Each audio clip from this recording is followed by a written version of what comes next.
All right, good morning. Top of the morning to you here. Wonderful, wet, rainy Wednesday. But anyway, we're going to start an exam review for the second midterm. But I want to also talk about just an overall what's happening next week, Monday. Because when we come to class next Monday, we will not look at problem set 6 or any of that kind of stuff. But we'll take the second midterm exam. Exam prep 2 will be happening. You'll turn in the QA1 lab, which we did this last Monday, and we'll start the QA3 lab, which is very similar but with just different ions. So again, bring a printed copy of the QA3. The QA3 I think is more fun. The colors are much more vibrant, and the unknowns themselves have a color. So you can sometimes look at your unknown, compare it to the known colors, and make some predictions as to what's in your stuff, which is kind of cool. So for most of all of you here are in Monday's class. That'll be next Monday, the 18th, 1:10 p.m., 2501. The format of the midterm is identical to the first one, 12 multiple choice questions, 4 short answer questions, about 90 minutes to complete it. I'll return it the next time I see you with a summary sheet. Should be pretty chill. For QA3, just like QA1, make sure you bring closed-toed shoes, no shorts, stuff like that. Your goggles will absolutely be important.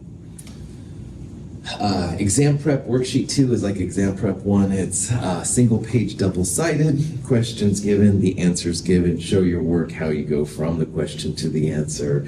I will help you on that if you get stuck. Any questions, that kind of stuff?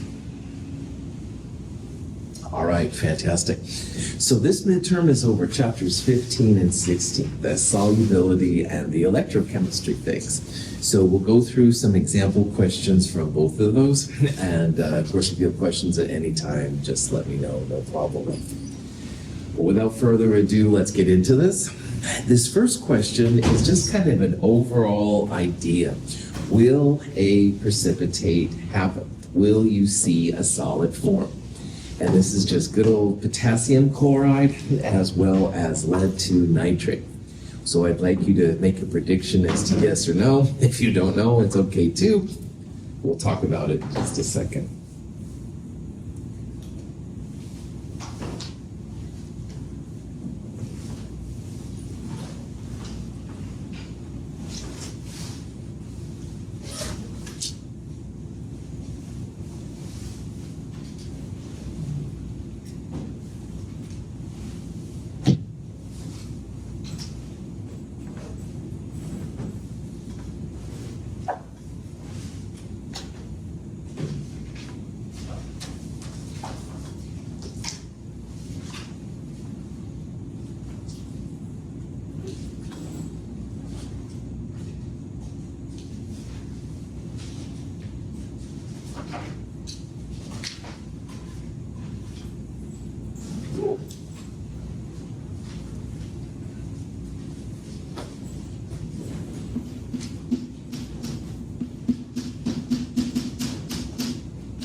Okay, so since Chem 221, when we've talked about solubility, when things make solids or not, one of the ones that I've been pushing pretty hard on you is what happens when you add metals to chloride, bromide, and iodide.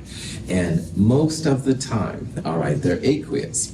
So, for example, chromium-3 chloride is aqueous, and HCl is aqueous, and potassium chloride is aqueous. So most of the time you can make a fair bet they're going to be AQ, but the 3 exceptions are silver plus, lead 2 plus, and mercury 2 plus. And in lab this week, that was the crux basically of QA1. We're separating those 3 ions out from everything else. And why we can do that is if you add a source of iodide, bromide, or chloride, they make solids really, really fast. So in this problem, Who cares about the nitrate? That's a spectator almost and always. Who cares about the K plus? It's the lead and the chloride you should focus on. And especially when you're at 1 mole per liter, then you're going to definitely get above KSP and you're going to see precipitates form. Lead chloride loves to form. That was one of the white solids that you made on Monday as an example. You could do the same thing if you had silver or lead. So initially, at least in your known, you had all 3 of those ions. You added HCl, and all of those made white precipitates. So definitely you can see a solid form. Questions on that? So here is the solubility of barium fluoride. 3.6 times 10 to the minus 3. And the question is, what is the KSP for barium fluoride? So use your knowledge of how KSP and solubility relate for barium fluoride. Remember, barium is positive 2 and fluoride is minus 1. So see if you can figure this out. We'll talk about it here.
Okay, so solubility is related to the moles of the compound that dissolve in a liter of water. Usually, for us, it's always water. So this number right here, that's the moles of barium fluoride that dissolve in a liter of water at this temperature. So in the equilibria for KSPs, which is where you want to go, The precipitate is the reactant, the solid, and the ions that go into it are the products. So you'd write barium fluoride solid on the reactant side and barium 2 plus and 2 fluorides on the product side. And then solubility, which is different than KSP. Solubility represents, if you will, like an X moles per liter of this stuff that break down. But for every X moles of barium fluoride, you're going to have X moles of barium 2 plus, their 1-to-1 ratio. And you're going to have twice that much, or 2x than fluoride. 2 fluorides come off for every barium fluoride. And why these X's can be helpful, remember X is nothing more than the solubility. It's this number right here. So KSP will be barium ion times fluoride squared. And barium is X, fluoride, because of the 2 right there, would be 2x. So it's like X times quantity 2x squared. When you do the math, 2 squared is 4, x squared times x is x cubed. So you could say that KSP equals 4 times x cubed, and x is this solubility number.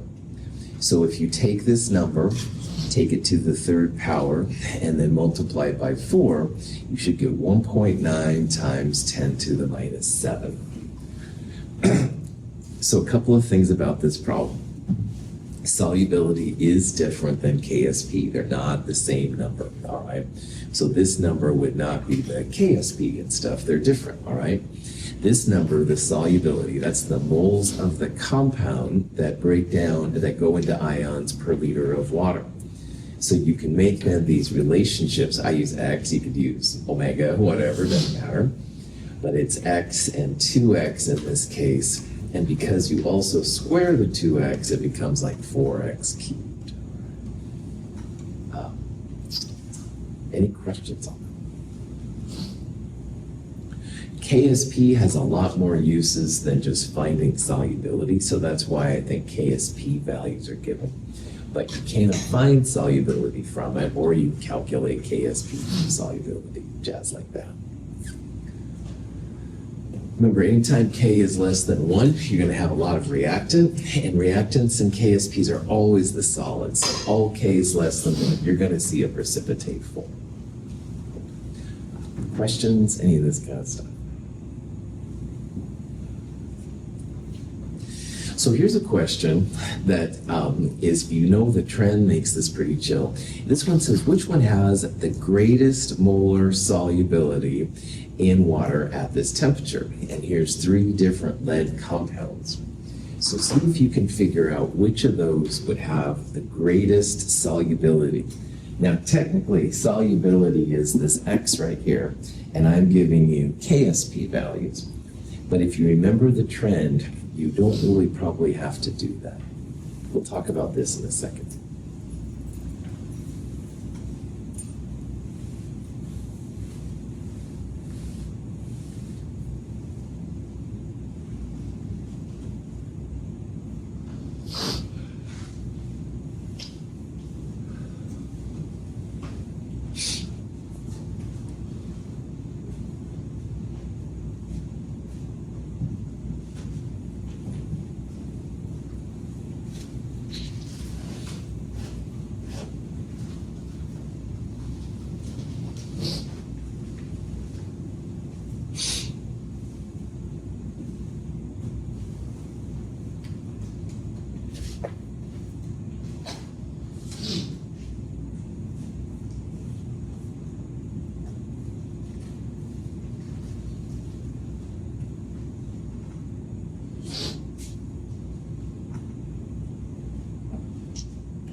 So these are all KSPs, equilibrium constants. And like all the equilibrium constants we've seen, K greater than 1 product favored, K less than 1 reactant favored.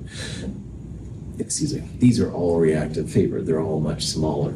However, if we had to say which of these was the most product favored, which one would we pick?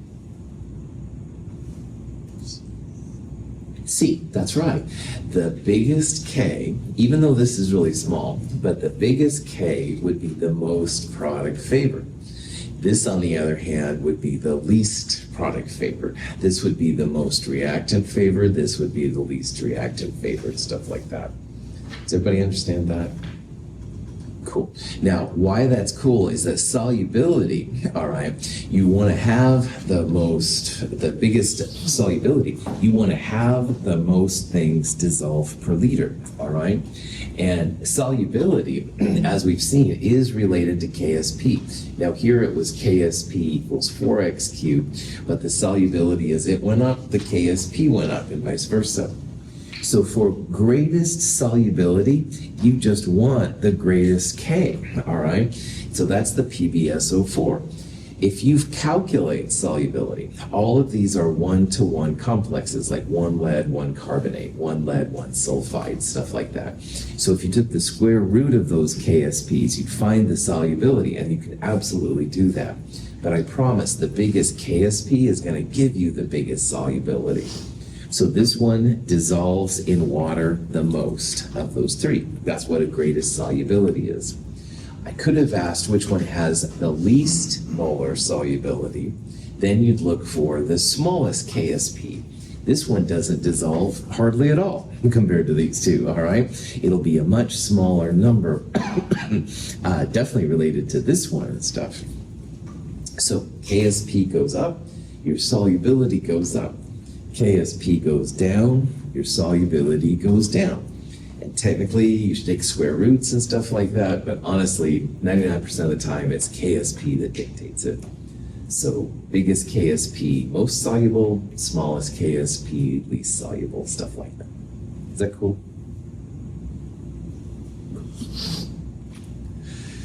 Now, here's a similar kind of problem.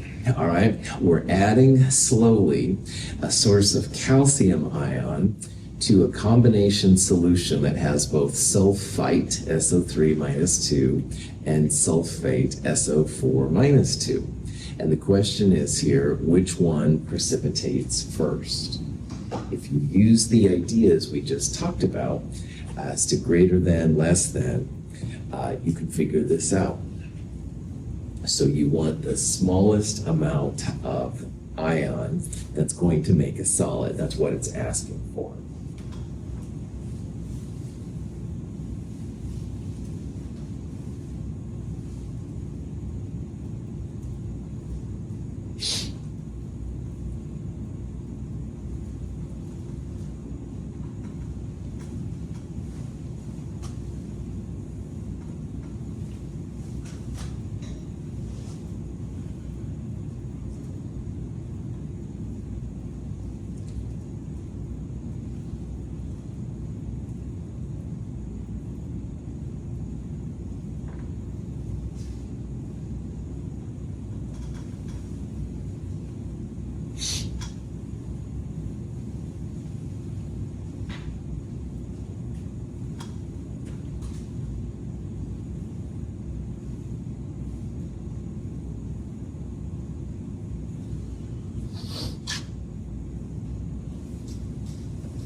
Okay, so on a problem like that, we can use our understanding from the last problem to help us out here.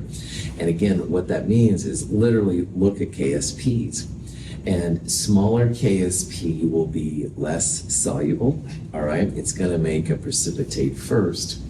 Greater KSP, this 10 to the minus 5, means it's more soluble and it should make a precipitate after the other one does, all right? So again, I'm just looking at 10 to the minus 8 versus 10 to the minus 5. And the separation between these is great enough that all these kind of things will work. So because the KSP for calcium sulfite is so much less, I would absolutely make the prediction then that if we start adding calcium, this one is going to make the precipitate first, all right? It's a smaller KSP. On the other hand, this is a larger KSP. It's going to take more calcium to make a solid when this happens. Now, I can see here Jayden going, oh, come on, Russell, you're pulling my leg here and stuff. How much less? What is it? And stuff. And this is, and maybe some of you are too, besides Jayden. But anyway, you can actually calculate the amount of calcium needed. And it's not too difficult. You take the KSP, for example, with the sulfite, and you would divide it by 0.10 moles per liter. So this divided by this is going to give you a number, and that literally is the calcium needed to get a precipitate to form.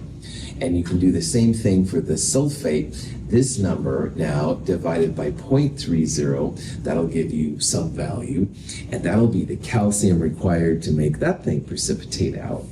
So when you do the math or you look at KSPs, either way, smaller KSP makes it less soluble. That one's going to precipitate first.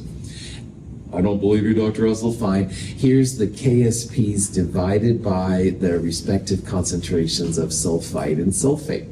And you can see literally that 10 to the minus 7 is smaller than 10 to the minus 5. So if we add calcium really, really small increments, we'll start to see a solid at 1.4 times 10 to the minus 7th moles per liter calcium sulfite. But we won't see any calcium sulfate precipitate until we get to like 8.1 times 10 to the minus 5. So these threshold calculations can be kind of cool to figure things out. So the punchline, name of the game, less soluble makes it precipitate first. It's got a smaller KSP. The larger KSP means more soluble. It should make precipitates last because they can handle more in solution than the other one can. Is that cool? Questions? Okay. Now, here is a similar kind of problem from what we just did. This one says, okay, all right, we figured out in the last problem, calcium sulfate makes a solid first. All right, no problem. Well, let's say we wanted to separate the sulfite from the sulfate. And remember, initially we had 0.10 sulfite and 0.30 sulfate in the same pot, all right? And we're trying to separate them out. So if you make a solid, you can decant, like we did in lab on Monday, or filter the solid from the solution. So the question here is, let's say we raise then the amount of calcium up to the point where the calcium and sulfate make a precipitate. What is the new sulfite there? Like we're raising up calcium, all right? We're getting higher and higher and higher. We got calcium sulfite forming, but how much sulfite is left when the calcium sulfate begins to make a solid? So work on this a little bit. We'll talk about it here in a bit. It's kind of an interesting question. First thing you want to do is go this divided by the sulfite and this divided by the sulfate, and that'll tell you the amount of calcium you need. And the bigger calcium you're going to put back in the KSP for the calcium sulfate and see how much sulfite is left. We'll talk about all of this in a minute. The math is actually pretty chill, but describing it is kind of complicated.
Okay, so in this problem, we have a mixture, a solution that's a mixture. It's sulfite and sulfate. And chemists a lot of times are called upon to separate like one ion from the other. So if one of these was like gold or something, it would be cool to get the gold away from everything else. So this is an example of how chemists think about the separation of things. And what a chemist will usually do is they'll use KSP values. Now remember, KSP is how things become solid. So this is the KSP for calcium sulfite. This is the KSP for calcium sulfate. And initially, this is what I have up here on the board. Initially, what you can do is you can find how much calcium you need to make a precipitate from the calcium sulfate or a precipitate from the calcium sulfite. Now you can predict right away that the sulfite should precipitate first. It's going to take less calcium. Smaller KSP makes it precipitate easier.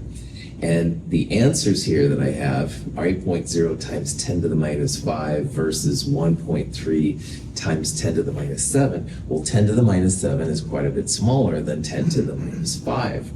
So we would say that calcium sulfite precipitates first. That's the fancy way to answer the last question we did. Hey, in the last question, any questions to this level? Okay. But now we're going to the next level, because I said chemists want to try and get the sulfite away from the sulfate.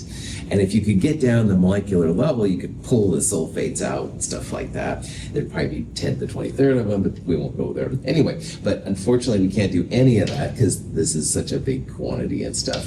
So the next thing you can do then is you can add slowly small amounts of calcium. Now we're going to go back to the 10 to the minus 7 versus 10 to the minus 5. Once you go past this 8.0 times 10 to the minus 5, calcium sulfite as a solid forms. And as the solid forms, you can precipitate it with, or you can filter it, with filter paper, or you can decant, pour the liquid off, get most of the solid away from the liquid. So 8.1 times 10 to the minus 5, 8.2 times 10 to the minus 5, we'd start to see the solid. And we haven't got up to this level yet, so there's no, 1.4 times 10 to the minus 7, 1.5 to the minus 7. We're starting to see this one precipitate, but this one hasn't precipitated out yet, okay? So only when we get to this number, 8.0 times 10 to the minus 5, that's when we start to see the calcium sulfates. So the question here is, how much sulfite is left when the calcium is raised to this level? And up until this point, we've been making calcium sulfite, as a solid. We're precipitating it out. We're making filter paper to get the solid away from the liquid, decant, whatever. So as that happens, as you remove the solid, then the sulfite, which was 0.10, that number is going to start to go down because it starts to make a solid. It's pulled out of the solution. So what we're going to do now here is we're going to take the calcium sulfite KSP 1.3 times 10 to the minus 8. And remember, it was at 0.10 sulfite. But now we're going to see how much of that 0.10 sulfite is left when the calcium is 8.0 times 10 to the minus 5. As you go from this calcium to this calcium, calcium goes up, but sulfite goes down. It starts to make a solid, and you can filter it out, stuff like that. So mathematically, the answer to this problem is not too difficult. It's 1.3 10 to the minus 8 divided by 8.0 10 to the minus 5. And hopefully you're going to get a number like this one, which is quite a bit less than what you started with, 0.10 moles per liter. So sure enough, when the calcium value has gone up to 8 times 10 to the minus 5, your sulfite has dropped from 1 point to 1.6 times 10 to the minus 4. It was 0.10, now it's 1.6 times 10 to the minus 4. So at this amount of calcium, you would have 1.6 times 10 to the minus 4 sulfite, and you'd still have 0.30 molar sulfate. So chemists can kind of pat themselves on the back and say, hey, we've dropped the sulfite from a 10 to the minus 1 to a 10 to the minus 4. That's a power of 3. That's about 1,000 times less than it was. Woohoo! However, you as the skeptical person should realize that we haven't made sulfite go to 0. It's a lot less than it was, okay? So that's just how separation science works. Questions? Okay. let's do something else. Another use of KSPs is to find hydroxide ion concentrations. And if you have the hydroxide ion concentration, you can find the pH of that solution. Remember, hydroxide is a strong base. 14 plus log hydroxide is going to give you the pH value. So see if you can use all of this, your understanding of KSP, solubility, how it goes to hydroxide, and then pH. See if you can find which one of those up there is a good value for the pH of the system.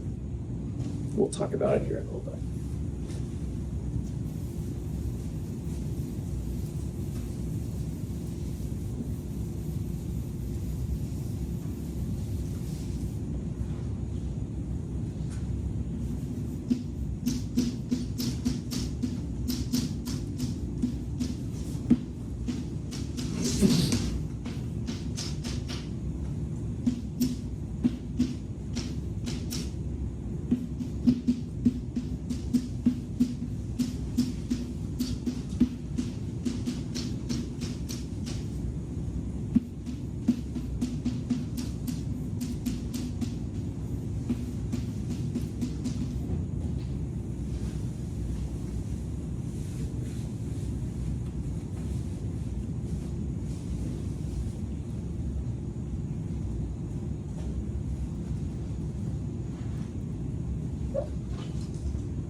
Right. So KSP has all kinds of uses. I know you thought we were probably done with pH, and we are just about. This is kind of a unique use of it, but In this question, we've got magnesium hydroxide, and magnesium hydroxide's KSP expression, you would write magnesium 2 plus and 2 hydroxide over there. And then like we saw with the barium fluoride, for every X MgOH2s that break up, you're going to have X magnesium and 2X hydroxide. So if you think about KSP in terms of X, KSP is magnesium times hydroxide squared. It would be X times quantity 2X squared. You do the math and you get 4X cubed equals KSP. And if you solve for X here, which is technically the solubility, you can relate it to hydroxide. So again, X would be KSP divided by 4, and then the cubed root of that, you can raise it to the 1/3 power.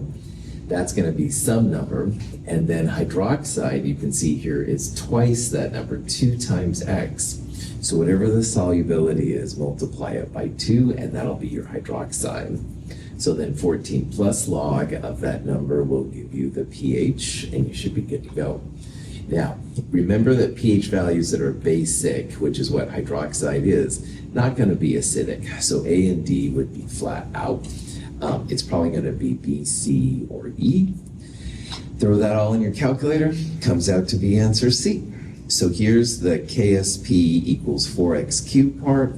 KSP divided by 4 to the 1/3 power gives you this number. That's the moles of this compound that dissolve in a liter. Hydroxide will be twice that number, 2.2 times 10 to the minus 4.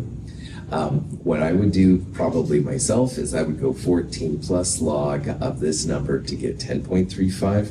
Here I showed it an alternate way, and either way is fine. Kw divided by hydroxide equals hydronium, very small, and then minus log of hydronium is also pH. So you could either use this one or do this process. Either way is great. I kind of like one-stop shopping. That's why I would probably do it that way, but there's nothing wrong with this way. So. And again, at the end of the day, because you've got hydroxide around, it better be a basic pH, a pH greater than 7. Any questions?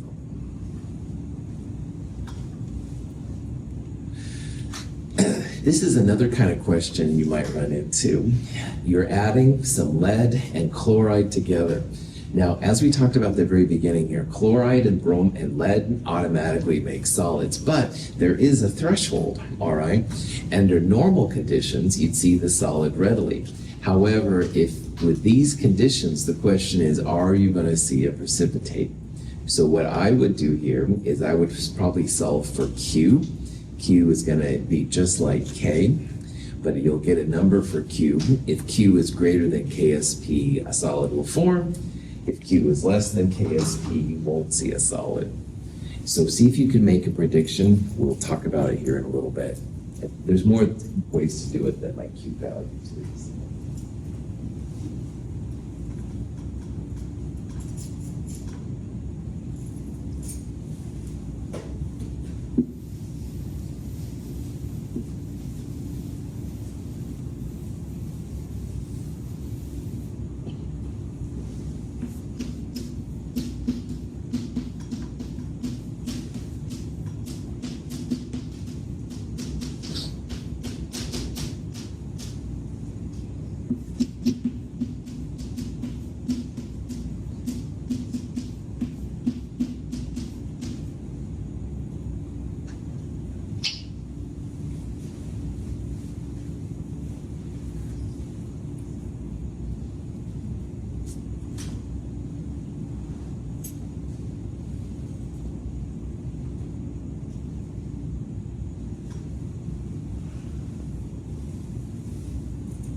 Okay, so what I would do here is I would set this up like it was a KSP. Technically what we're doing here is we're solving for Q, all right?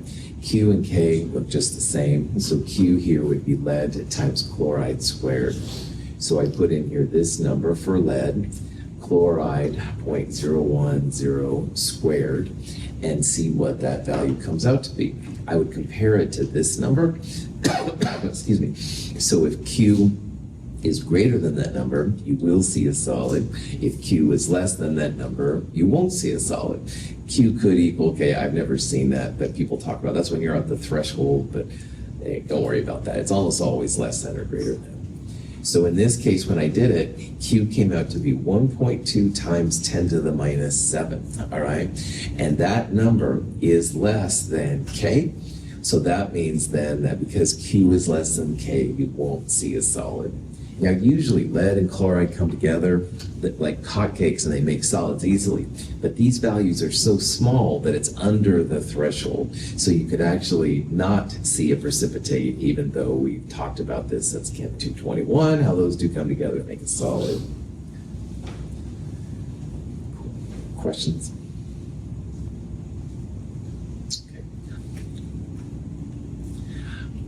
This question is about Lewis acids or Lewis bases. And I'd like you to tell me here which ones you think are Lewis acids and Lewis bases. So if you pick the first one, for example, BH3 would be an acid, this would be a base, blah, blah, blah. Public enemy is number one. That's not appropriate in this question, so ignore that answer. So see if you can figure it out.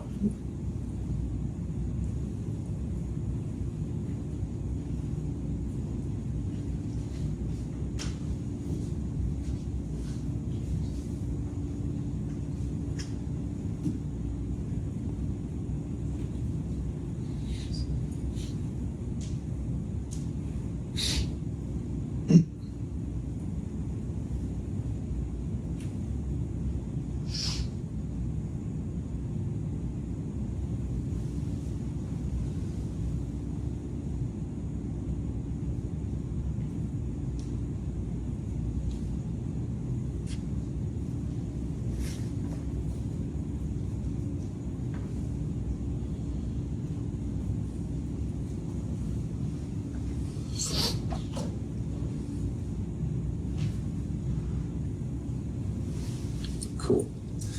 All right, so Lewis acids accept electrons, Lewis bases give up electrons. Lewis bases, anything negative almost always is a Lewis base. Chloride is definitely a base. Anything with nitrogen, oxygen a lot of times too, anything with lone pairs, a better answer, is a Lewis base. So ammonia is definitely a Lewis base. The Lewis acids, on the other hand, they're usually group 3A metals and non-metalloids. So boron, aluminum, indium, gallium, those kind of things. And all the transition metals, lanthanides and actinides are good Lewis acids. So acid, base, base, acid, acid. Answer A is the best. I put in public enemy because they said base, how low can you go? It was just a cheesy excuse to throw public enemy in. It has really no context here. But Lewis acids, again, group 3A, lanthanides, actinides, transition metals. Lewis bases, things with lone pairs on them, things that are negative, usually Lewis bases. We'll talk more about Lewis acids and bases here coming up. Any questions? All right, thank you for being here. We'll continue this on Friday. Have a great day.